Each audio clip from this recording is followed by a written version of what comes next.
Namo tassa bhagavato arahato samma sambuddhassa.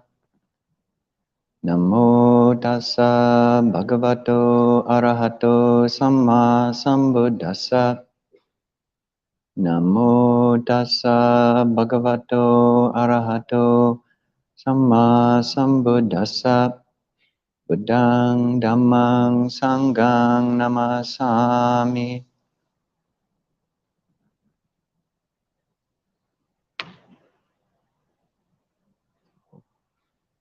Nice to see people coming out on a Saturday morning.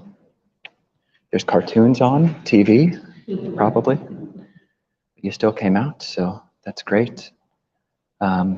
So, as per usual, we'll have I'll be giving a talk for about 20, 25 minutes, something like that, and then we'll have a period of question and answers. And people are welcome to continue meditating, or you can sit with your eyes open or your eyes closed, whatever feels most comfortable.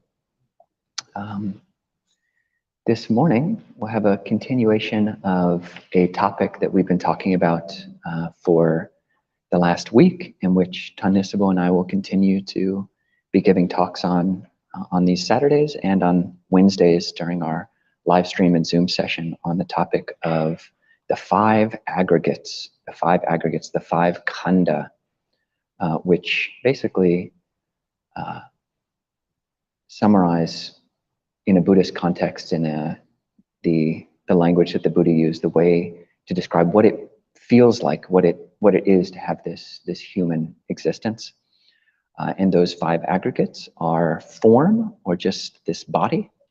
That's the first khandha. The second aggregate is feeling, which will be the context for this morning's reflections, this morning's talk. Then after that, you've got perception, or sanya. And then you've got sankhara, or mental formations. And the fifth aggregate is consciousness. So these are basically make up what it feels like to have a human existence. And the Buddha could have broken it up in a number of different ways, but chose this framework, and it comes up again and again throughout his teachings. From his very first discourse, the Dhammacakka Sutta, when it's called the Setting in Motion the Wheel of Dhamma. And his second discourse, the Anatta-lakkhana Sutta, the discourse on not self. This is a framework he used again and again. And it's very good for just getting out of all the stories that we've got about ourselves, internally and externally. The stories that we natter away and chatter away to ourselves when we're totally alone, and the stories that we make up about ourselves in community and relationship to others. It can get quite complicated when we just make up our own framework and tell our own stories. But when you just break it down to these five aggregates, these five basically lumps. In Pali, khandha just means just like it does in English, aggregate, like a lump of concrete, or a lump, a pile of pebbles, a pile of stones, a pile of rocks. These are four different aspects of the body-mind. So with regards to the second aggregate of feeling, the Buddha spoke most often of three types of feelings. What we were looking at with the guided meditation. You've got sukha vedana, that's pleasant feeling, dukkha vedana, unpleasant feeling, and adukkhamasukha vedana, so neither pleasant nor unpleasant. And why the Buddha pointed here is because this is where freedom can be found. So there's a very interesting formulation, which it's basically a quote which has been attributed to the Dalai Lama, or to, I think, Murakami, the Japanese fiction writer, magical realism fiction writer.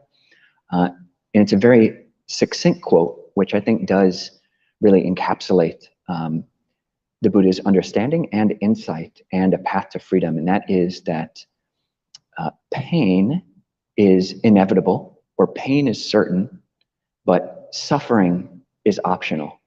So pain is certain or inevitable, but suffering is optional. And that's really, if you take one thing away from this talk or from Buddhism really as a whole, that's something which you can reflect on and really try to practice for the whole of your practice. I think if you truly understood that, once we truly get the deepest insight to that, then that's arhatship, that's full enlightenment. A Buddhist text, a Buddhist discourse, which I think elaborates on that point, is called the Sala Sutta, or the discourse on the arrow or the dart. And in this discourse, the Buddha said that so both enlightened people and unenlightened people feel physical suffering or physical pain, the pain of the body. So whether someone's enlightened or unenlightened, they're still going to have, the achy knees or the achy back or headaches or whatever it is, based on just having a body, this human sensitive organ, when it meets with the world and meets with all the physics of bloods and bones and everything which goes on with this very material body, just rubbing up against itself and rubbing up against the world. There's going to be pain. There's going to be some physical discomfort that's involved, both for an unenlightened person and an enlightened person. So the Buddhist then says, well, then what's the distinction? Then what's so great about being an arhat, about being an enlightened person if they still have this physical pain? And the Buddha then says that the distinction is in mental suffering, which is then compounded upon the physical discomfort of the pain which everybody feels. So an unenlightened person, so probably most of us, most of the time, or most of us in this room are unenlightened. We haven't yet realized the deathless, nirvana. And it's like when we experience, the knees bending, the pressure of just sitting in one spot for a while. And this will happen if you didn't experience any discomfort just sitting for half an hour so far. If you just kept sitting, you would. That's one thing which happens to a body. What masks unpleasant feeling is just movement. Basically, if you stay in one physical posture for long enough, you will start feeling pain somewhere. And us unenlightened people, basically, we experience this physical discomfort, and we compound it with mental discomfort, mental suffering, which we lay on top of it. It's like we're shot with one arrow or one dart, and then we compound that with another dart, and we just stab that into the wound from that first dart. So we experience two levels of suffering, whereas an arhat, an enlightened being, or even ourselves, when you're able to get a level of emotional, psychological remove and spaciousness, it's as if when we feel that first dart of the physical discomfort, we don't then take a dart, another arrow, and then just jab ourselves with that second dart. There's no second dart. Arhats, enlightened beings, and ourselves in our better moments, when we're able to just say, okay, actually, there is an unpleasant feeling. There is, I am feeling this cold or this slight heat, or the discomfort of a body that's sitting a bit longer than it's used to. When you don't just automatically knee-jerk react and start hating and being averse to that physical discomfort, then that is, that's a type of awakening. And the arhat, what they've done is just basically seen that long enough and deeply enough that they never inflict this second dart upon themselves. So in that language of the Dalai Lama or Murakami, yeah, pain is unavoidable. Pain is inevitable. Pain is certain. So that's the physical discomfort which happens to a body, which we'll experience when we sit even just 5 minutes longer than we're used to sit. That's inevitable. But what's optional is how much we hate it and are averse to it. And really, that's the key to meditation, and that's the key to living a happy life. That's the path to enlightenment, is basically understanding sensation, understanding vedana, understanding feeling on a deeper and deeper level. So we can look at these 3 different types of feeling. And again, the Buddha, there was once during the time of the Buddha, there was a carpenter who came up to a monk. The name of the carpenter was Panchakanga, and the name of the monk was Udayi. And the carpenter comes up to the monk and says, "Monk, how many types of feeling are there?" And the monk says, "There are 3 types of feeling. You have pleasant, unpleasant, and neutral feelings." And the carpenter looks at him and says, "Actually, the Buddha said that there's 2 types of feeling. You just have pleasant and unpleasant." And the monk says, "Actually, the Buddha says there's 3 types of feeling." And the carpenter is like, no. The Buddha says there's 2. And it goes back and forth like this 3 times, because that's what happens in the discourses. It usually goes back and forth 3 times, and they can't resolve the problem. And eventually some other monks hear about it, and they actually go to the Buddha. The Buddha's still alive. And they talk about, what happened. This carpenter, Panchakanga, goes up to Udayi and says that there's 3, and then the other one says there's 2, and it goes back and forth. And the Buddha calls them both to him and says, "What's up? Did it happen like this?" And they say, "Yeah, that's what it is. Say it. How is it? How is it, Buddha? Are there 2 or are there 3? And the Buddha says, "Well, I say that Udayi was correct. There are 3 when you talk about it in terms of there being 3 types of feeling. But Panchakanga was also right when you talk about it in terms of there being 2 types of feeling." So the number, whether you say that there's just 2 or 3, there's also an elaboration of 5 types of feeling, or 6 types of feeling, or 16 types of feeling, or 32, or even 108 different types of feeling. So you can look in the suttas yourself. I'm not going to go into detail on the 108 right now. We don't have that much time. But it's not so important which framework you use, but that you do just depersonalize the stories. And this 3-part framework it's a good one. So dukkha, so unpleasant feeling. This dukkha, it's both a type of feeling. It's also, people who are familiar with the text will also notice that it's intimately involved with the 4 Noble Truths. So you've got the truth of dukkha, the truth of unsatisfactoriness or unpleasantness. You have the cause of that unpleasantness. You have the cessation of that dukkha, and the path leading to that cessation of dukkha. Dukkha obviously is something important, and the Buddha said that if you fully understand dukkha, then that's enlightenment. That's the path to enlightenment. So it's good to look at this and be able to stretch your comfort level. Yeah, because none of us like the dukkha. None of us like unpleasant feelings, and that's something which is universal. The Buddha said that whether it's humans or animals or any other type of being, nobody wants to experience dukkha, and every type of being wants to experience sukha, this pleasantness. But it's when we attach to the pleasant, when we chase after the pleasant and push away from that unpleasant, that's where we cause trouble for ourselves. Another place where feeling comes up for people who are familiar are in what's called the dependent origination. So paticca samuppada.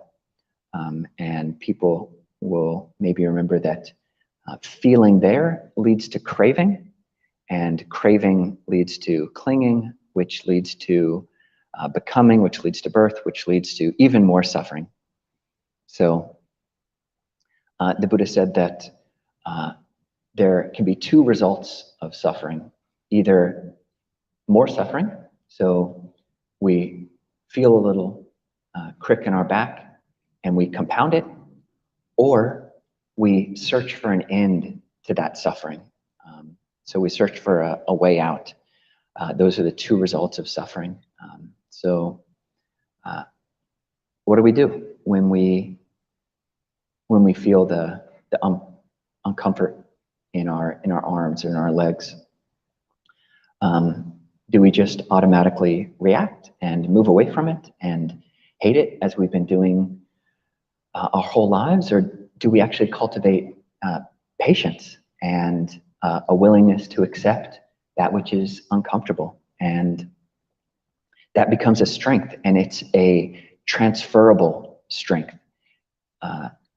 This is something you'll notice, like the longer you meditate, you say, how is it that all I'm doing when I'm sitting to meditate, I'm just by myself, with myself, and I'm just looking at this body and this mind. But over time, you'll notice that there are knock-on effects. I'm just paying attention to this body and mind, but then I'm starting to be nicer to my family, and I'm starting to have more patience with my friends and with my loved ones and with my partner. And why is that? And it's because we're becoming more familiar with the unpleasant. When our partner or our parent or our kid does that annoying thing or says that stupid thing or that silly thing, which before we would have just automatically jumped on, like, yes, that's stupid and silly, and you didn't need to say it, and just jump on them with harsh words. There's more space. We've been practicing just being with the dukkha, and it transfers. And that's the beautiful thing about meditation, and something which can kind of bring you through. It can be a through line, and it might start off as a measure of faith, like maybe. But when you actually start to sit with your discomfort, and you see that actually, yeah, you are able to sit with the uncomfortable feelings that come up in relationship, then you see, oh, actually, yeah, this is paying off. Like the time that I'm spending sitting alone, it pays off. I'm getting smarter on an affective level, and that's a great thing. And you can't really learn that in school.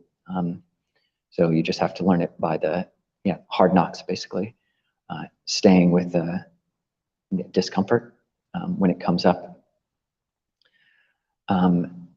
But there's another saying that when you sit with bodily, when you sit with the body, when you let the body be still, when the body is still over a period of time, it leads to dukkha vedana. It leads to uncomfortable and unpleasant sensations. When you sit with the body, when the body sits, it leads to uncomfortable dukkha vedana.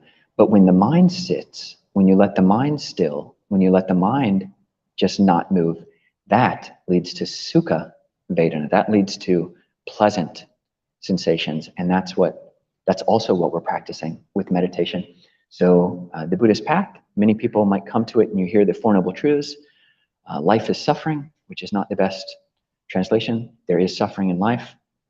You might think, okay, very pessimistic, downer, wet blanket, don't want it. But that's not the whole story. The path can be a path of actual pleasure, getting better at sukha, and getting smarter about dukkha. Yeah, so we're learning better sources for happiness, better sources for pleasure. For most of us, most of the time, we just chase after the sights, the beautiful things of the world. We want them. We see beautiful things. We see beautiful sights, and we want to go to those places. And we see beautiful people, and we want to associate with those people. And we see ugly people and ugly places and smelly things, and we don't want those. Noxious smells and whatever. We don't want those, but we want the really fragrant things and the tasty things and the beautiful people and whatnot. But that's just on a worldly level. But there's mental pleasures, which are the Buddha talks about, and this can be a more and more refined and a more and more subtle level of pleasure experiencing. The Buddha talked about more stable levels of pleasure and happiness. And in a Buddhist context, the word sukha means both pleasure and happiness. So rather than being totally attached, which is what can happen with the sights and sounds and smells and tastes and touch of the world, the sensual world around us, those can lead to addiction and to obsession. The drug addiction, this is all about just craving after sensual gratification. And it can be really pleasurable to the extent that it's pleasurable. And if you don't have a better sense of pleasure, a better sense of happiness, then you're stuck. And that's why we jab ourselves with that second arrow, is because we don't yet know any other better source of pleasure than the cheesecake and the alcohol and the cigarettes and all the pleasant touch that we get from the sight, sound, smells, taste, touch. But the happiness of having friends, of good friends, dharmic friends who are wise and patient and loving, the pleasure and happiness that comes from pleasurable mental states, like we were talking about in that meditation. There is a mental pleasure that comes along with just being mindful, and it's very subtle. But as the mind gets more subtle and more sensitive to these, then you can tune into it. It's like a radio dial. You can just tune in, and you know where it is. Okay, there it is. That's the mental pleasure of just being mindful. And that's great when you can tune into that type of happiness, because when you can feed on your meditation and the joy of blameless states of mind, the joy of loving kindness and the happiness of loving kindness and thoughts of harmlessness, and even deeper than that, the joy and happiness of jhanas, the first jhana, second jhana, third jhana, these different absorptive states of mind. When you can feed on that more subtle, more refined, more nuanced, more quiet levels of happiness, then you don't need to go out feeding like a bin raccoon, or you don't need to go like searching in the dumpsters, for your happiness. You've got a more subtle and refined type of happiness that you don't need to go anywhere to get. You can just feed internally on the bliss and the light. There's a Dhammapada verse. It's like you practice so that you can feed on rapture like the radiant devas, or the radiant deities. And that's an analog to the pleasure of the jhana, these absorptive mental states, which take time. So meditation for many of us, a lot of the time, can just feel like patience. Just feel like, actually, don't know what you're talking about of these pleasant mental states. I'm just going through the pains in the knee, pains in the back. This is not comfortable. It's a patient practice. It's an endurance practice. None of that is lost. None of that is lost. You're training in understanding and getting a better sense of what's not pleasant, and you're training in clear seeing, in vipassana. But as you sit longer and you learn more about these unpleasant states, then even if the body is uncomfortable, once you start learning about these this other aspect of mental states of happiness, then even if the body's uncomfortable, then you can shift into those, and it does become more of a pleasure practice. But that's not the total story.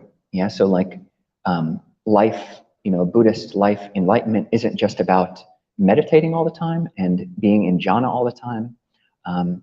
It's about deeper insights. The Buddha, an arahant, someone who's attained to the path, entered the streamatura. It's not that they experience bliss, all the time, but it's that they fully understand feeling, both pleasant, unpleasant, and neutral, and that is an even more stable. So the pleasant feeling of insight, the pleasant feeling of fully understanding feeling, is an even more profound level of sukha, a more profound level of pleasantness, of happiness, than even the happiness of jhanas. And that's really what we're aiming at.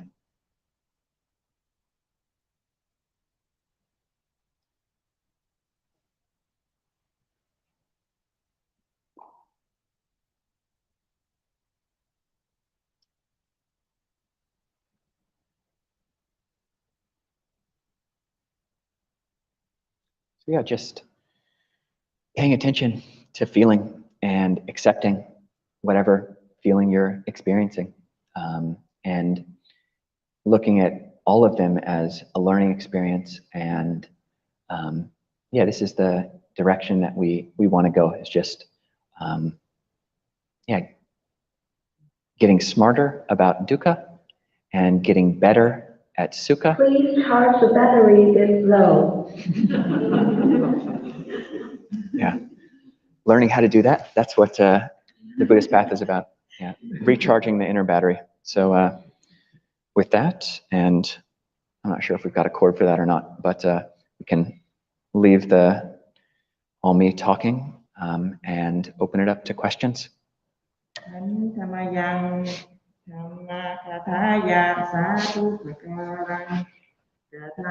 charge the battery this low.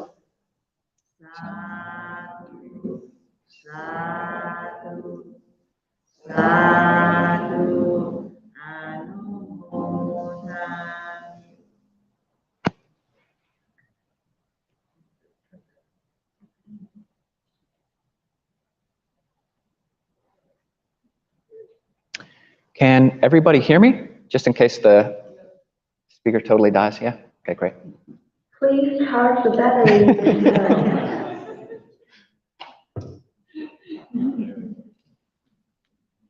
This one's low too. Off. Yeah, so open it up if anybody has any thoughts or questions, whether it's about feeling or otherwise. Yeah, please. I couldn't understand your pronunciation. Jhana. Yeah, that's a Pali word. So it's spelled J-H-A with a line over the top, N-A, jhana.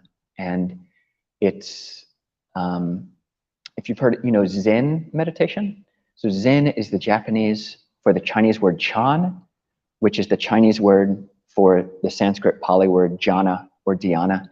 So basically it's in a Theravada context, which is what Tanisbo and I have been practicing, is absorptive mental states. So they're states of meditation, which there are 4 different levels of them, which are increasing subtlety and refinement of mind. So the first jhana starts off with being secluded from unwholesome states, being secluded from sensuality. One enters upon and remains in the first jhana, which is accompanied by rapture and pleasure and is born of seclusion. So that formula there kind of gives you a sense. These are mental states which are no longer really obsessed with sensuality or unwholesome mental states. So it's a bright mind, which doesn't need to go out to sight, sound, smells, taste, touch, and has really quieted the mind, is free from what's called the 5 hindrances. So craving, aversion, dullness, drowsiness, anxiety, doubt, and has really entered into a focused level of rapture and pleasure, which kind of fills the body. So does that make sense? Or? Yeah, thank you. None of us really grew up speaking Pali, so.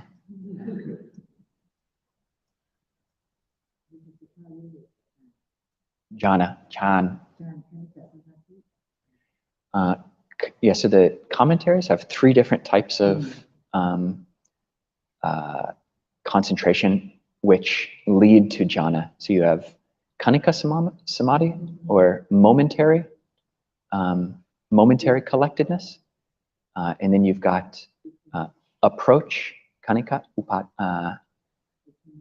appana samadhi, yeah, and which is approach and neighborhood concentration, and then absorption concentration. So basically those are 3 things which lead up to the jhanas.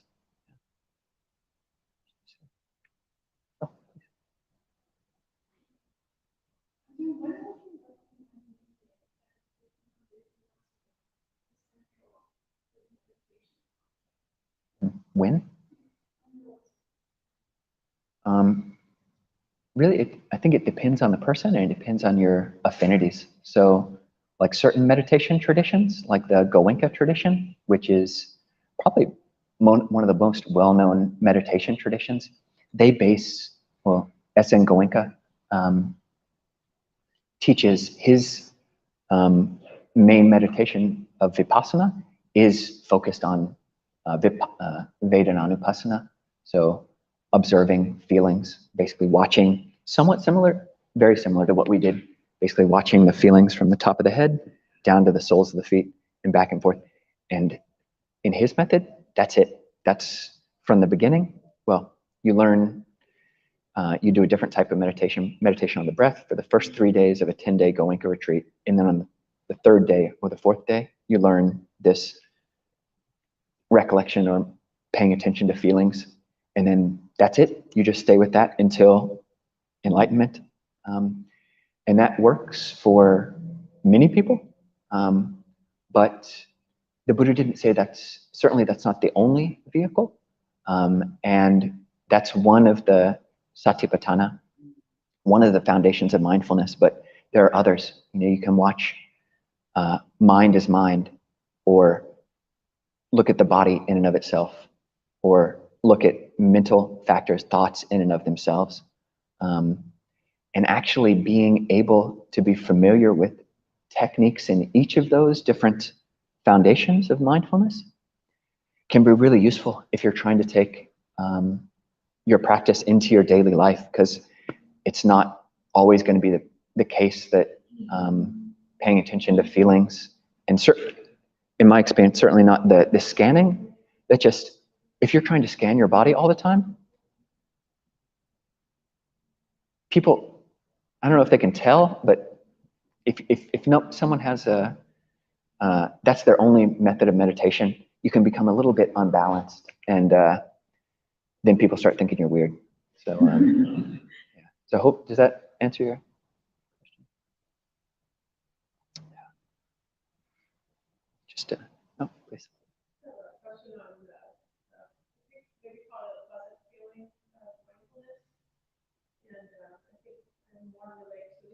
Later, meditation goes more either like patience or like renunciation, trying to not think, missing out on some problem solving, missing out on things that I want to actually go to. But I thought I could make it a pleasure practice, but there's this kind of more innate quality to go in here, more from that.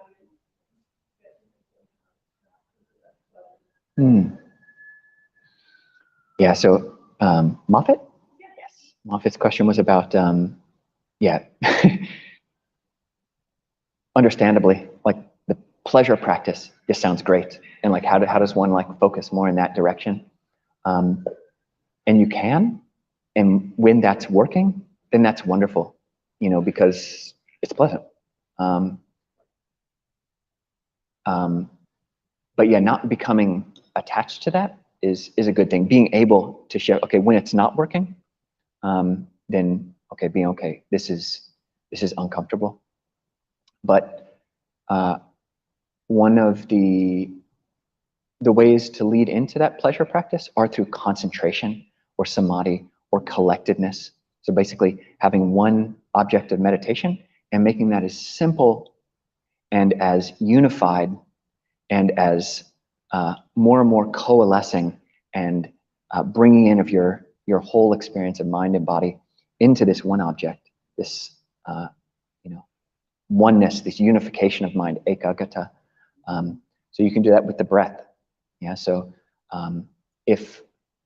start experimenting with the breath and pay attention wherever it feels most comfortable and wherever you can sustain it much for the longest. That might be at the tip of the nose, or that might be in the chest, or it might be in the abdomen, or it might be through the whole body. You might be able to feel, okay, actually there's a slight change in the whole body when I experience the in-breath and the out-breath. And just allowing yourself to become absorbed into that one object. Breath, in-breath, out-breath. In-breath, out-breath. And it's by paying attention to one such object. And I'd recommend the breath.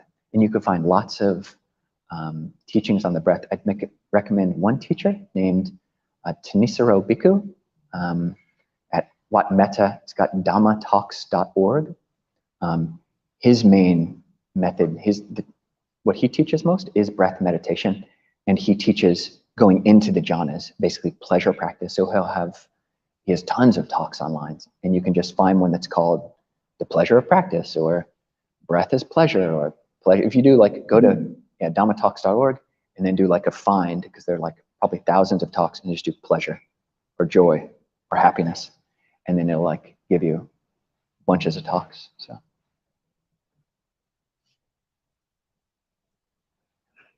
Okay. I know the question is going to be here. When I pay attention to unpleasant vagueness in experience, I know that it's here. Oh, I'm going to get rid of this unpleasantness by resisting. Yep. And it's going to be multiple layers. Mm. Accept this, and get rid of it.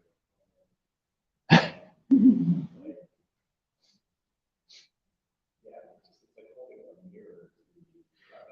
Mm. And it's this Mm. Mm. I can think of two instances. I had a headache on almost migraines. I thought, well, I won't take it. I won't take it. I'll just go into the sensation and be with it as a way to get rid of it. Or like you said, traffic is so which is one of the Yeah. I mean, part of it is no resistance is great. No resistance, maybe no suffering. But, again, it can be a path of becoming more skillful in your resistance. I mean, the extent that you can let go, letting go is the opposite of resistance. Letting go practice, the extent that you can, then wonderful. But then not pushing beyond that, accepting that level of, okay, this is as far as I can go. I can only not resist this much. I can only let go this much. And then you just got to be content there. And I think, that what you were describing, the different levels of resistance is very true. And I think it sounded like, and even what your posture, at least what I was reading into it, is one of the first levels of resistance is the bodily resistance.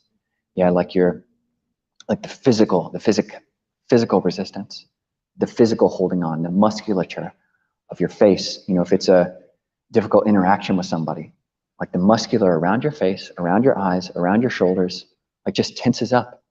And that's one level of just unconscious physical musculature resistance.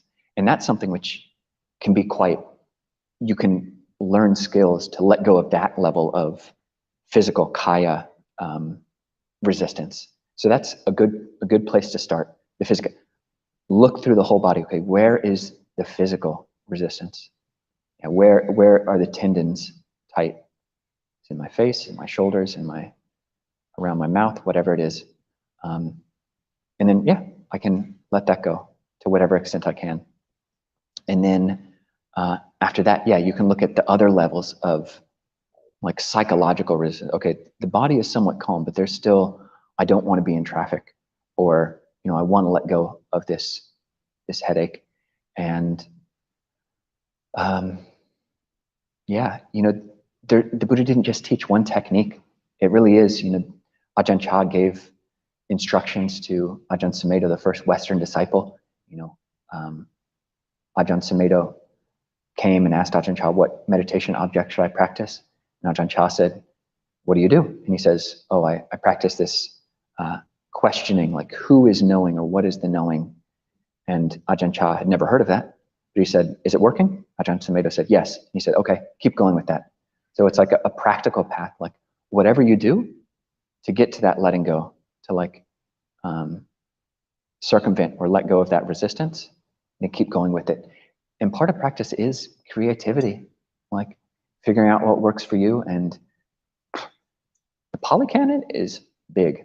There's lots of books, there's lots of words in the Pali Canon, and the Buddha gave lots of different advice, and then living teachers through the ages have given great advice as well. But it's all about you in terms of your own practice and figuring out what works for you. And but maybe giving ourselves a break, of like, okay, yeah, I do want this dukkha to go away. I don't want to suffer, and that's totally fine, because that's like a human thing. I've been not wanting, I've been resisting my whole life, and you can't just turn off the light of resistance. Even though that would be wonderful, but it's like, do what you can, and then like, leave the rest. It's like the serenity prayer, doing what you can, and then, being okay with the rest. Yeah, very good question. Thank you. From the live stream,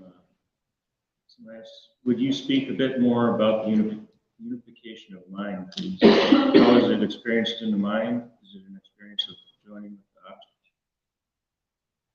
object? It is. So that was a question about unification of mind. The word is ekagata,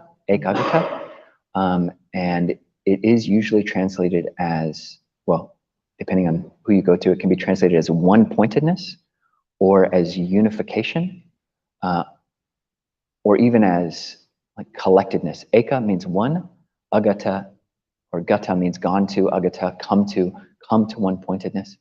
But you can also look at it as, Ajahn Pasanno points to this. So certain meditation lineages will talk about the one-pointedness, say like in the Pa'ak tradition, which I was practicing in Thailand. It's a Burmese tradition. Very much, they'll say, until you reach the jhanas, basically, pay attention to the breath right here. Not even as big as my pinky, basically one even tinier point right at the edge of the nostrils. Pay attention to the breath right there. And that's how they interpret this, ekagata. But Ajahn Pasanno, my teacher at Abhayagiri, talks about it not as a exclusive or an excluding one-pointedness, but an inclusive one-pointedness. So it's one point that includes, yeah. So it's a unification. So una, one, eka, one. It's a unification rather than, yeah. For some people, that one-pointed approach really works. Like if for whatever comic reason, you've been doing that and it works. I've met practitioners in the Pa'ak tradition who are extremely bright people, who you get the impression that, yeah, they're not messing around. They really can do that. Pay attention. This really tiny point right here. But in my experience, I just find it painful. It like can cause migraines, basically. If you're doing it, if you don't have the skill and the finesse to stare at this point all day. So the inclusiveness, like, yeah, you can take your whole body as your one point. I can be aware, you can be aware. The mind can be aware of the whole body, ekagata, as unified, as a one point. And that's a lot bigger. And if your mind isn't ready to settle down and focus so narrowly down like the laser, which does have its benefits, but so does being broad, going big with your unification. That I think can work for more people, and at least starting from there. So, did that, do you think, address the question? That was the question. Okay.